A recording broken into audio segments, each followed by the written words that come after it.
Hi there, this is Ranjit, and in this video we're going to do the full review for the Samsung Galaxy S Duos 2. I've already done the unboxing and made some other videos regarding this S Duos 2, so you can check out the links, they'll be in the description. And this S Duos 2 is the successor to the original Galaxy S Duos. And this one sports a dual core processor that's clocked at 1.2 GHz. It sports the same 4-inch screen, and I have to say, for the budget oriented price of this phone, the screen quality that Samsung has put is actually pretty good. As you can see, the viewing angles are okay, they're pretty decent, and the screen panel is also actually very good. So regarding the screen, Samsung has done a good job, but again, you do not have the auto brightness sensor, so you need to use the manually set the brightness. And before I proceed, let me give you a physical overview of this phone. On the top we have this 3.5mm headphone jack. This is not a metal, this is just plastic, and on this end we have the power on off button, and this is the micro SD card slot. You can just open this to put in the micro SD card. You don't have to open the back cover. And moving towards the bottom, we have the microphone, and this is the micro USB charging port. And on this end, we just have the volume rocker and this opening for the lanyard. Moving towards the back, we have a 5 megapixel camera. This can also shoot video up to 720p HD. We have a LED flash, opening for the speakers, Samsung branding, and nothing else. Moving towards the front, we also do get a front-facing camera, but that's just a VGA camera. We also have the proximity sensor on this one, and we have the earpiece, and the voice call quality that I got was decent. Again, as it's a dual SIM Android phone, it just says Duos over here. And let me open the back cover. The back cover can be opened. You can just pry it open like this, and the battery is a 1500 milliampere battery, and it accepts a normal SIM. Actually, two SIMs are inserted, one goes over the other, and I tested it with two SIMs, and I would say the battery life is okay-ish. I was able to get 1 day's worth of battery life with casual to medium usage. So that's for the physical overview, and it runs the Android, and it comes with the Samsung's own TouchWiz interface that we have seen. And for the most part, I would say the phone performs a little bit okay, but here and there I do notice a little bit of lag. And if you notice, when I just move around, yes, the animation is smooth, but I think so Samsung has intentionally slowed down the animation so that you do not see any lag. But again, I do feel that the animations are a little bit slow here. One more thing that I did notice is that the RAM on this S Duos 2 is just 768 MB, and sometimes when I was using heavy apps, and if you notice, this is the weather widget. This weather widget would come after 3-4 seconds. So definitely the RAM is a little bit less on this phone. And let me show you the Android version that we get with this one. And if we just go to about the device,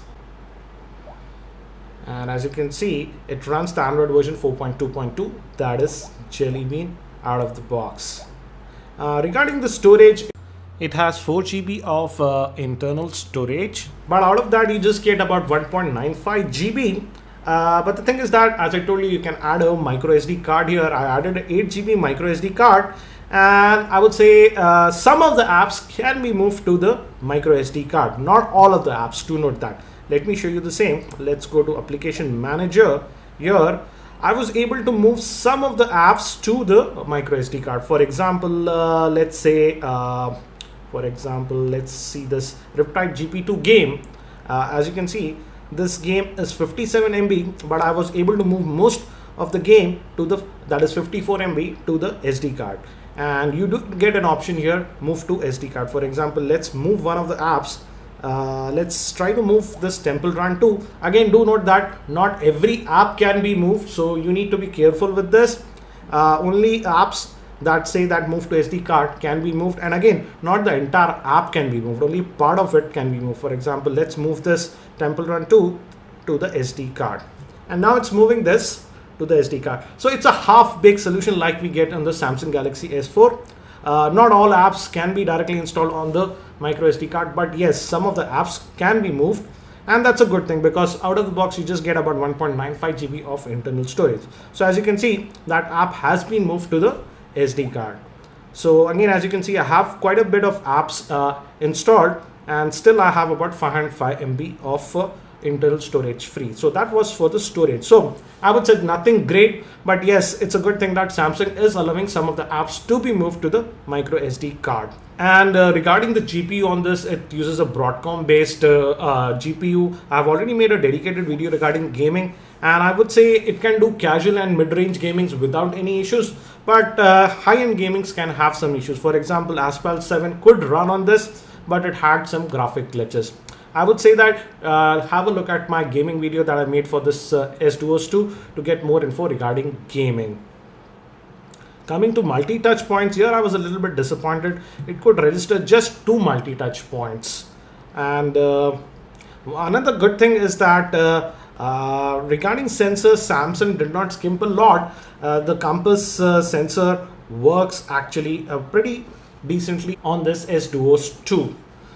Now, regarding web browsing, as we are connected to my Wi-Fi connection, by default you get both the browsers, that is Chrome as well as the old stock web browser. And I would say for web browsing, use this old browser, because for example, let's go to our website, that's techtubas.com, and as you can see, it's loading quickly. Let me just lower the brightness a little bit, and it loaded it fairly quickly. And as you can see, the pinch to zoom is actually fairly responsive on this old web browser. But when I try it with some other web browser, for example, let me just go back to the home page, and as you can see, it's loading it pretty fine and fast, and the pinch to zoom gesture is also fairly responsive. Not the most responsive, but does a decent job.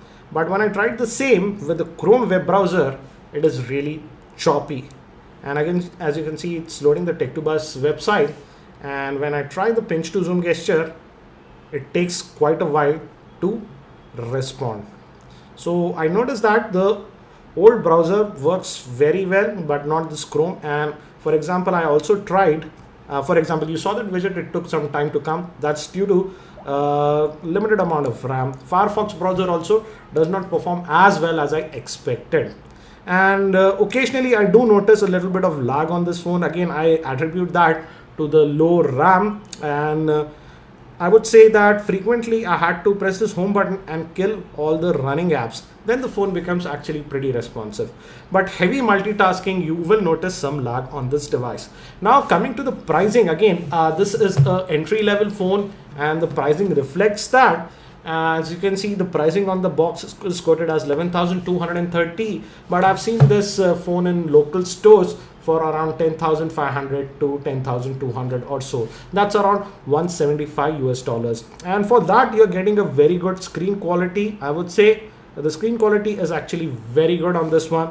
And yeah, the phone does exhibit a little bit of lag here and there, but for the most part, I would say it performs okay-ish. Now let me also show you the free RAM. As I told you, the RAM is just 768 MB, and I'll kill all the apps as you've seen. Let's go to the task manager, and I'll free up all the memory. Let's clear it.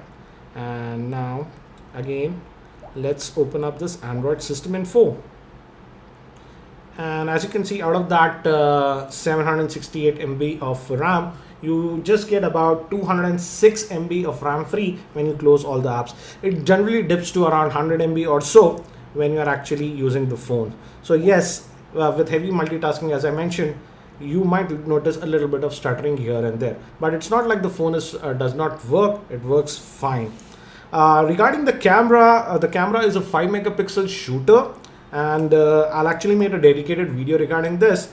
The good thing is that you see this new interface that we have started to see with the Samsung Galaxy S4, and it's actually really easy to change modes, and you do get a lot of modes on this S-Duos 2. I didn't expect that Samsung would provide so many modes, but you do get a lot of modes, and I did quite a bit of testing in the auto mode. The good thing is that you do get this tap to focus, but it does take some time to focus. But after it does focus, you can just hit the shutter button and it quickly takes the snap.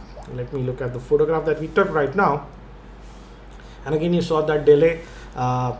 Indoors, I noticed that the pictures come out to be a little bit grainy and there is a little bit noise, but outdoors it does a decent job.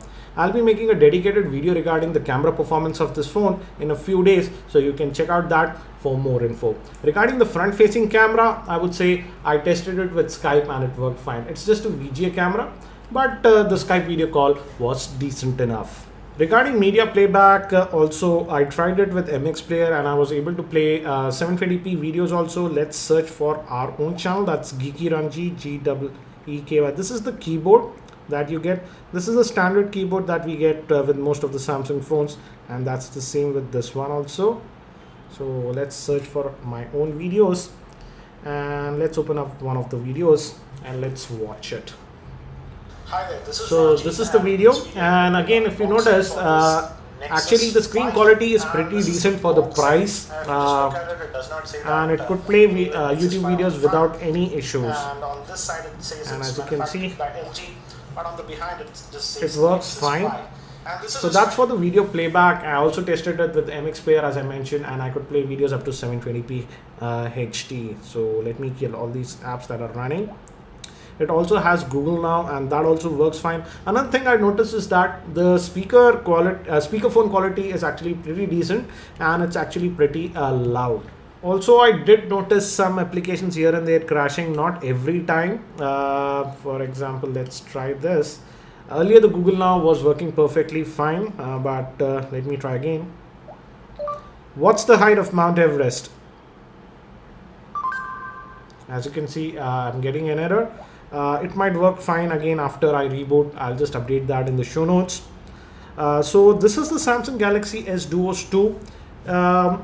Compared to the original Galaxy S Duos, I would say it lags a lot less. The original Galaxy S Duos used to lag a lot, but I would say that this S Duos 2 also is not completely lag free.